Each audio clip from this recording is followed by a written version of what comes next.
Canada makes history at the World Cup, and we've got a whole new slate of games in the knockouts as the round of 32 is underway. It's Dan Riccio and Blake Price here on the 90th Minute Daily. Thank you to those that are jumping in. You can subscribe to the channel. We're here every day at noon Eastern during the World Cup, and we are a presentation of Bet365. Download the app today. 3 more games in the knockouts today, but let's quickly take a look at what happened yesterday here, Blake, and Canada with the stoppage time winner from Stefan Eustáquio to defeat South Africa 1-0. What did you make of the match?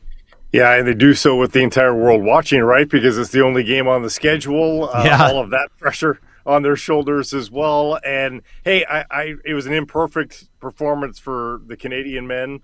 I thought they were sloppy at times. I thought they were very uninspired at times, and at times they were pinned back by the one superpower I said that Canada had maybe over the entirety of the world going into this tournament was their athleticism, their speed. And South Africa is maybe one of the teams that can compete with them most on that front. And we saw that a little bit, that, balls over the top that normally are the Canadian defenders come back and easily scoop away from any other side.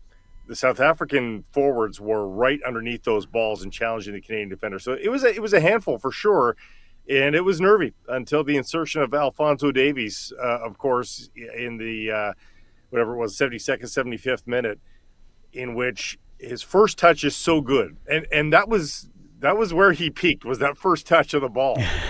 But Dan, I can't help but think that first touch made them go, "Oh, he's back." Yeah. There wasn't a tentative start. In the end, there was some tentative moments afterwards. But I think just having that great moment right off the bat made South Africa, really pay attention to that flank, that left flank. And, of course, the winner comes down the right side, ultimately. I love the contributions of Nico Segur. I've been a Jacob Schaffelberg fan at times. Haven't been as much of late. But, he did his job charging down that right side. Again, imperfect performance, Dan, but they get the job done, and now they are big-time watchers today here. We'll get to the menu in a second, but it was a fabulous moment, fabulous scenes across Canada, and I don't think Canadian soccer fans are going to forget it anytime soon. No, one of the greatest Canadian soccer moments, certainly on the men's side, maybe the greatest moment on the men's side that the program has ever produced. A beautiful finish from Stefan Eustáquio as well, who is probably the most important player for this squad, especially after Ismail Kone went out with injury. They just don't have a lot in the midfield, and they rely so much on Eustáquio to bring that. Canada and South Africa, they look like two teams playing in their first ever knockout phase match, right? There was a lot of nerves, some sloppy play from both sides, and another match where early on I thought the hydration break in the first half sort of helped Canada because, as you mentioned, South Africa was kind of putting those balls in over the top, and it was giving Canada not a tremendous amount of trouble, but it was giving some nervy moments, or at least a chance at some transition attacks there for the South Africans. And after that, I mean, only one team was really trying to win the match in regular time. That's right, Blake? Yeah. The XG for South Africa in the end is 0.17, I believe, on most people's watch. So I think it was 1.5 to 0.17. So yeah, when we say gave them troubles, you're right. Not even half chances, quarter chances probably is the best way to put it. But it looked like it could develop into something. We would normally see them surrender quarter chances, I guess. Yeah, and that's where Canada, recovered and defended it well enough, but there was less pressing from Canada after that first hydration break sort of make up. The press line backed off, and that really slowed the progress of South Africa. Yeah, and South Africa was like, well, we don't know what to do now. Damn it, they're not pressing anymore. We're not moving. What do we do now? And the Davies part of it all, and Davies has taken up way too much oxygen for the Canadian program over the last couple of weeks, and certainly last week with the whole decoy thing. But it's funny because he became the ultimate decoy in this match. He comes on first few minutes, creates some chances, looks great, and then it opens up the right flank because South Africa started to double up on Davies. And realistically, people are wondering, okay, what can Davies give you next? I'm not sure he's going to be able to give much more than he gave. I mean, watching it back and just really focusing on Davies, after that first flurry, the fitness just doesn't seem to be there. Endurance-wise, he wasn't able to track back in a way that you would expect of Alphonso Davies. The speed is just not where we're used to seeing it. The pull-away speed from opponents, not there. Even, making that first initial dribble and then trying to pull away, that short area quickness, doesn't have the burst yet, coming off of all of the injuries, off the big injury and the re-injuries recently of the hamstring. I can see why, he wasn't meeting the benchmarks to get into any minutes in the group stage after watching him play yesterday. He still provided a lot for Canada in the decoy sense, but his fitness is clearly not where he would need it to be to give much more than super sub level of impact to Canada right now. First of all, you're right about the decoy thing. That's the kind of decoy he's allowed to be, not the other kind of decoy that Jesse Marsch had him, because that doesn't do anything. But that kind of decoy, on-field decoy, yes, that I think most Canadians can get behind. Now, where this goes from here, it's on two ends of the spectrum. You could say, hey, that's the first dip of the toe. Yeah, fitness was low. He's got another 5-6 days to get that up, and maybe you can get 30, 45 minutes out of him in the next match. Pessimistically, I wonder if he didn't feel that great. I wonder if after a couple of little bursts, he felt it, and he looked either winded or like he was protecting his hamstring maybe in the late stages. I hope that's not the case. I hope I'm wrong. But there's a percentage of me that is thinking, is that the only appearance he makes in this World Cup? Did he feel something there and he was just protected? And knowing he couldn't come out of the match because they had used up all their subs. So I hope that's not the case. I hope it was just a fitness thing and that it's still on the up track and maybe you get 30, 45 out of him in the next match. But you're right. There wasn't a whole lot of substance to hold on to outside of those first opening minutes. And can that be recovered in the next 4 or 5 days? I don't know.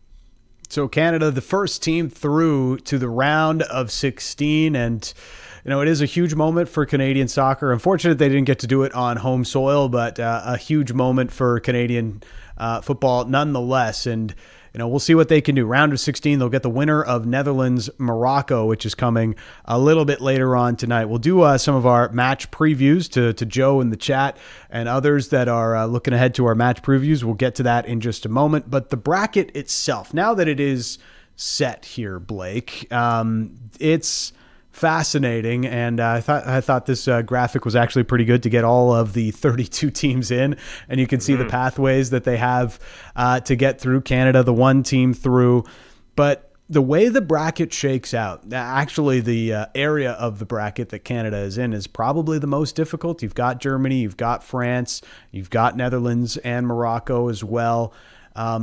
It's a difficult side of the bracket for the pre-tournament and current favorite France to be on. Does the difficult pathway that France has, does it change your mind as far as where they are as a favorite? Because if you look at the flip side, a lot easier for Argentina to get their way through to even the semi-final, a lot clearer of a pathway than it is for France or any of the other big powers. Yeah, Sweden has not proven to be much of an opposition at this year's tournament, so I think France will probably get through them relatively easily. But facing Germany in the next round, and I'm sorry to Paraguay, I'm going to not give them a chance either versus Germany. France-Germany in the round of 16, are you kidding me? It could be a final in a lot of years, right? Should be a final in a lot of years. And then, and I know Canadian fans won't like to be written off, but outside of the Cinderella run from Canada in the quarterfinals, it's most likely Netherlands in the quarterfinals. Those are all legitimate World Cup final, opponents. So it's not very fair to Germany. They've got it rough, or to France, pardon me, and to Germany for that matter. They got the same path.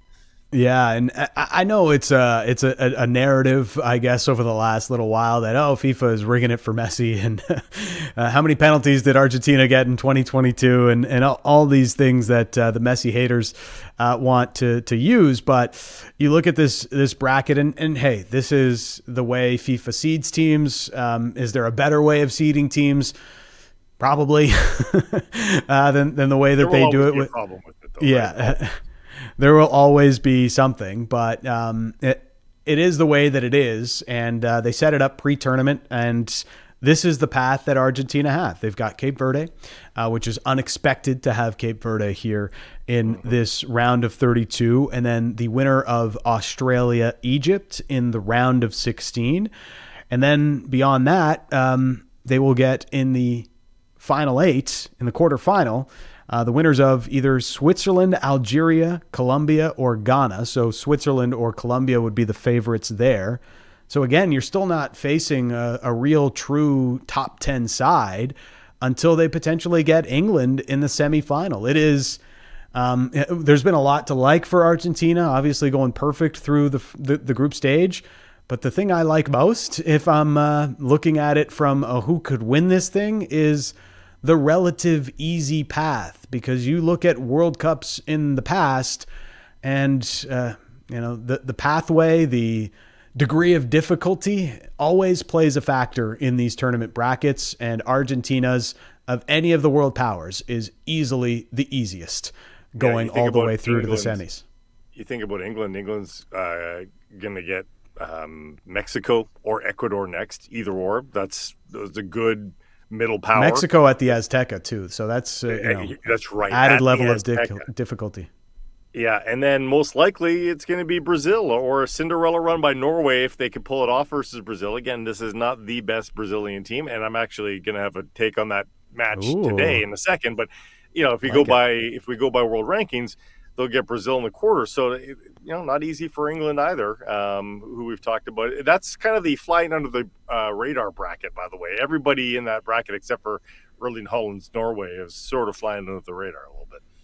Yeah, and so that's kind of where the tournament favorites sit now that we've got the bracket all set and done. I've got another thing that I want to talk about with the group stage, maybe before we get to the end. There was a really interesting comment from Ghana manager Carlos Queiroz of just the 48-team World Cup and how maybe it dampened the excitement of the group stage. But it's, and we'll bring it up here, as Queiroz, who's known to be a defensive manager, obviously, but he essentially is saying that it's too many teams are qualifying for the round of 32, that the group stage, there's too many teams qualifying. It used to be 16 of the 32, so 50% get through. Now it's obviously more than that, Blake, and I can't really disagree with him. I felt as though through the tournament, the group stage and the finales in the group stage didn't have the same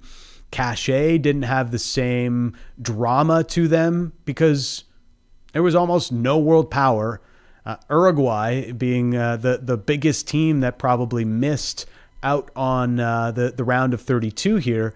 There was just no threat of any big team really missing out on the knockout phase because of just how generous it is to get through the group stage now.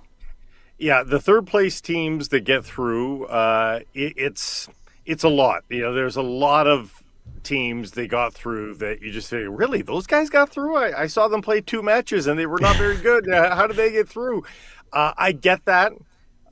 I'm willing to try this format another 1 or 2 times here before I'm getting too critical. And I realize that takes 8 more years to actually get a look at. But I think I'm willing to look at. The other thing you could do then, like if you want still a lot of soccer, but you want the cream to rise to the top a little bit quicker, do you do 8 groups of 5? So that's 40 teams, a little fewer than what the 48, but still expanded over the traditional World Cup. 8 groups of 5. Everybody gets 4 matches, so you're still playing a lot of soccer. But then when the cut happens, you have to be top 2 of 5. So you're going to get true cream rising to the top in each of those groups. And then you feel like you're really into the meat of it once you get to that round of 16. So FIFA doesn't lose out on soccer matches too much. but you get that true cut that maybe he's hoping for. Yeah, I actually really like that take, Blake. I also know that, and the way professional sports works, that there's no way that they are going to contract the amount of teams in the World Cup. Probably no stuff in the genie bag. No. Yeah, the more likely scenario is they grow this thing to 64 teams, and I mean, that would be unruly. Logistically, that would be crazy to have to host 64 teams. I was talking with somebody before the show, and Alphonso Davies was the 1,000th player to participate in this year's event. So it's kind of crazy when you think of it that way, just the amount of participation there is on a player perspective. And then if you grow it to 64 teams, okay, now you maybe accomplish the group stages are a lot more dramatic, because 32 of the 64 would get through if you do the traditional 4-team groups. But it's that's a behemoth. Well, also, there's not enough good teams across the world to make that interesting to me. Per your point on the sheer mass of the people that are involved, then who can host that World Cup? Like, only these 3 teams. Like, it would just have to live in North America, or you just say Europe hosts. You know, like, and it'll just be a continental World Cup, which is very possible. Like, they may have to do that. Yeah, it's just like, okay, we're gonna have North American, Europe, South Africa, and South America event, and then we'll whittle it down to a final place that hosts the final 32 or the knockouts, which is kind of what they're doing in 2030, where there's going to be a few matches to honor the centenary of. It's starting in South America, so there's going to be some matches in Argentina and Uruguay before it fully transitions over to Morocco, Spain, and Portugal. All right, so that's the latest, and we'll get into today's matches now, as they are some juicy ones. 2 of the 3 look to be must-watch television. We'll start with the one that impacts Canada the most, Netherlands, Morocco this evening. Morocco, obviously, with a great run at the last World Cup, and have proven to continue to be a real strong side. Should be the African champions, maybe the more worthy African champions, but that controversy still lies as where it is. And Netherlands, a team that has looked good at times in this tournament, but for me, a team that has also looked vulnerable at times. And I think Morocco has enough that they can truly threaten a Netherlands side that hasn't always looked comfortable defending. It's going to be a great match to close the night, Blake. For both Morocco's standpoint, and I think to a degree to Canada's standpoint as well, this is a bit of, again, an oil and water kind of matchup for me, where you can't see which style of play is going to win over the other. And maybe that'll just be it. Maybe they'll just take turns, 15-minute spells of domination from each side. But how each of these teams tries to utilize their style of play on the other is going to be very interesting. Very controlled, disciplined style of play from the Netherlands, and Morocco can open it up and play with some high skill around the box. I don't know what to make of this match. I'm very curious, and I think Canada's going to be very curious, because they could see, and we know Jesse Marsch left LA immediately to go and scout this match in person, and it's going to be a fascinating one to see how it plays out. Or maybe the Netherlands, with their experience, are just too good and they're able to control the ball more than Morocco would like. But I'm eminently intrigued. I can't wait to watch it. So this one, for me, like, again, from a Canadian's point of view, which I give a lot here on the show, but Netherlands, Morocco, if I were to craft a pathway for Canada to pull an upset, I think it would be easier against the Netherlands than it would be against Morocco. And simply because I just don't think the Netherlands defend very well, and that makes them a little bit more susceptible to an upset. So if you're Canadian and watching this and you're wondering, Netherlands, Morocco, which one would be the more favorable opponent for Canada? The answer is neither. Canada is going to be very much the underdog against both. But from my personal perspective, I think the Netherlands are more susceptible to an upset because they just don't defend all that well. That's something to keep an eye on for the late match tonight. That one's at 9 Eastern. The other big match, and this one Brazil, Japan. We've got Joe in the chat saying that he likes Japan today. I think a lot of people like Japan. They were under the radar, probably the most fun team to watch through the group stage. And this is a team with a ton of injuries too, Blake, coming into this event that have really, dampened their squad. And yet still they've looked good in a lot of matches. They obviously beat up on Tunisia like everybody did in that group, but they play fun football to watch, and they've got a lot of quality in their side. So Brazil aren't getting a sleepwalk through the round of 32. Yeah, Kubo and Doan, and they've got some skill for sure. And I given all that we've heard about Brazil and how underwhelming a squad this is, Ronaldinho's comments from a year ago, but this isn't the Brazil that he knew, and this presents a huge opportunity to Japan. And now they'll look like, even though it may be unfair based on world rankings, it'll look like they scuttled an opportunity to beat Brazil if they lose this one. I don't think it's as cut and dried as that. But if you're a Japanese fan and you ever dreamt of beating Brazil, this might be your best moment to do so. And we'll see if they can pull it off here today. We'll see if Vinny Jr. can keep up his incredible play so far at this World Cup. He had goals in each of the group stage matches and is everything Brazil has needed him to be so far. We'll see if that continues here into the knockouts. That's the biggest match of the day. If you're just joining us on the 90th minute, welcome to the channel. Welcome to the show. We are here every day at noon. Subscribe and hit that notification bell so that you never miss an edition of 90th Minute as we preview each and every day at the World Cup from now until we get to the end, July 19th. And now we're into the meat of it, into the knockout phase. And Germany-Paraguay is the final match that we're going to preview today. Paraguay is, I wouldn't say lucky to be through, but they didn't have the strongest of group stages. They're very much a defensive team. They're going to be very happy to let Germany have all of the ball today and hope that they find a way to pluck some kind of a winner against the run of play, or just kind of like South Africa with Canada, be happy to try and get it as close to penalties as they possibly can. Next thing out of my mouth, I can picture a victory for them is scoreless in the 70th minute. Then they will, their eyes might get big at scoreless in the 70th minute, but I'm going to believe that an upset is possible when I see that scoreline of 0-0 in the 70th minute. And Dan, I don't think we're going to get there. I think Germany's going to have an easy time, a walk through the park here. It's too bad for Paraguay. Like a couple of the players on that team, following the Whitecaps, Andres Cubas, obviously, who's played, I think, every minute for Paraguay almost. So I wish them well. I don't see them doing well, though. Yeah, and you think about it from Germany's perspective, they played really well in their first two matches and won the group stage through won their respective group through those first two matches, beating Curacao handily and then beating Ivory Coast in Toronto with a stoppage time winner from Denis Zundav. And, having won the group kind of changes their World Cup trajectory, because now they are on a crash course for a round of 16 matchup with France, as we talked about earlier, whereas Ivory Coast has a tough round of 32 match in Norway, but you're not playing the tournament favorite in the round of 16. You're getting another tournament power and possibly Brazil, but different pathway for Germany may have given them a better chance at this World Cup. I think they've played well. I just, as I've said earlier, this just isn't the best Germany team I've ever seen.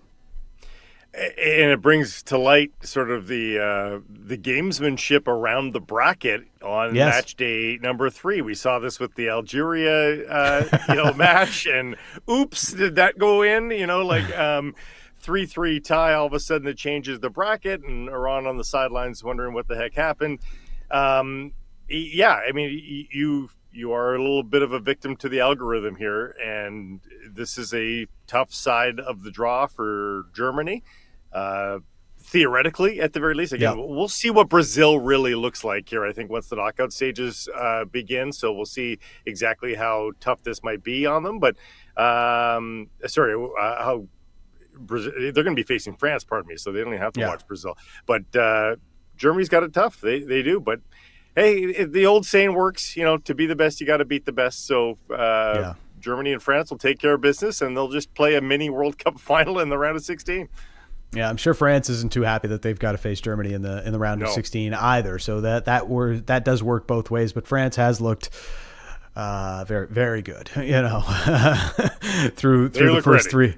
Yeah. And I know Norway kind of didn't really try to win that third group stage match, but man, when you see, Mbappe doesn't really have to pop off, Ousmane Dembele can, or Desiree Doué, or Olise can. It's just like they've just got so many options, so much depth on that French side. But it's going to be fascinating. And now the knockouts bring a whole different level of drama, and we'll be here for it for every single match, previewing it each and every way through the end of the World Cup here on the 90th Minute. Join us every day at noon. Before we let you go, any soccer fan knows how important a super sub is to the squad. When their number's called, they can change the game in an instant. One thing they shouldn't be able to change, though, is your bet. Thanks to Bet365's sub on play on, when a player you bet on leaves the field, now their sub stats count towards your bet. Because super subs deserve super promos. Must be 19 or older. Please play responsibly. I am riding the train of Vinny Jr. He has been very efficient so far in this event. So we're going with a Vinicius Jr. goal or assist today as one of our plays. And the other one, I'm going with the Netherlands to beat Morocco, getting a little bit of plus money there.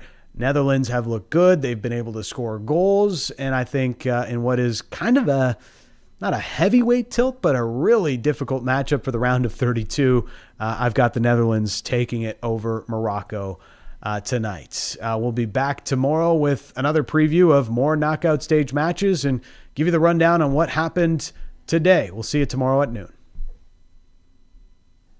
Thanks for joining the live stream. If you enjoy this content, make sure to smash the like button. Also subscribe and get those notifications going so that way you never miss anything on the 90th Minute YouTube channel.